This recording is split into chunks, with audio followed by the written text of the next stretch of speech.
Think about the last time you needed to make a decision. Something simple, like starting a project, replying to a message, or choosing where to begin studying.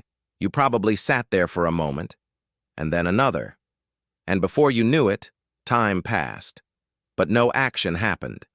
You had the intention. You wanted to start. And yet, your mind created a wall. You replayed the possibilities, the scenarios, the outcomes over and over like a loop that never ends. This is the quiet trap of overthinking.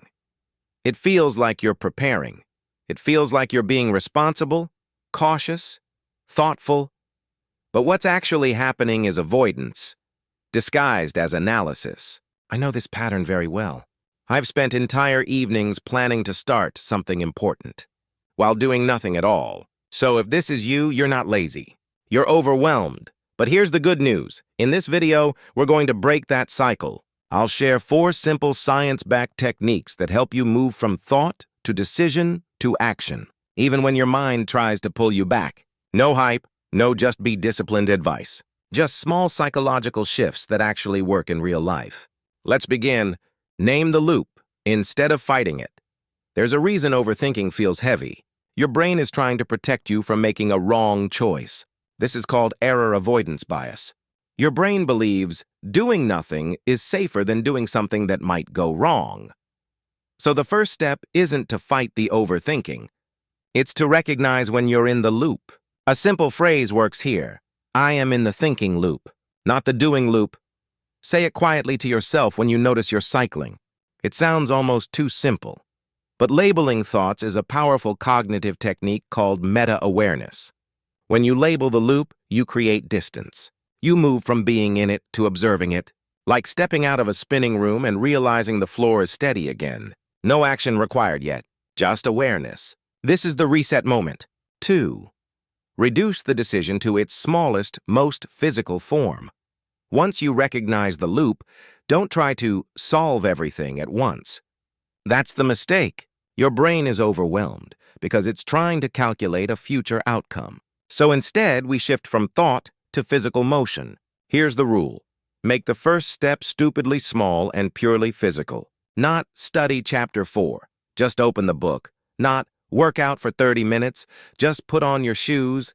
Not write the full email response. Just place your fingers on the keyboard. Your brain can't panic over something that doesn't require thinking. This works because of behavioral activation. Action creates momentum. Thought does not. One tiny motion breaks the freeze. I used to think this was too basic to matter, but it was actually the key. Every big thing I've finished started with a very small movement. 3. Set a thinking time limit. And then, overthinking often feels endless because it has no boundary, so we give it one. This technique is known as bounded decision-making. Here's how to do it. Set a 2-minute timer to think. Use those 2 minutes to choose the simplest next step. When the timer ends, you act immediately, no evaluating. It doesn't have to be the perfect choice, just a reasonable one. Because here's the truth.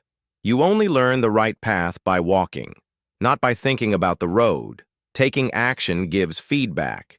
Feedback leads to clarity. Clarity reduces overthinking. Thinking alone never gets us there. 4. Replace "what if I fail" with "then what." Overthinking is almost always rooted in fear. Fear of embarrassment. Fear of wasted effort. Fear of not being good enough.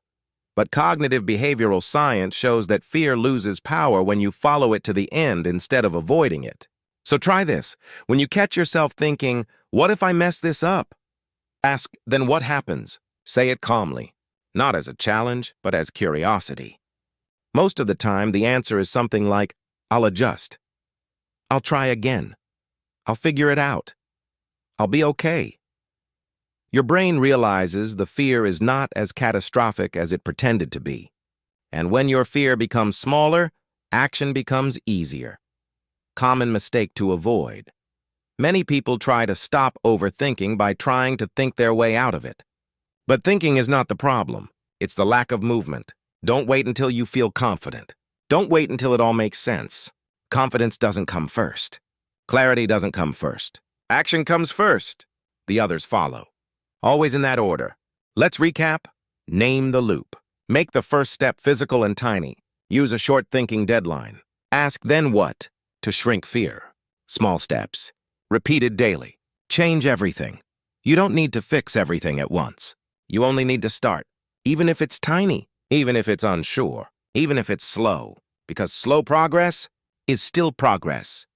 If this helped you, let me know by leaving a comment.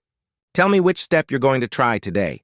And if you'd like more videos on calm productivity, mindset, and study skills, feel free to subscribe. We're learning this together, one step at a time. Thanks for watching.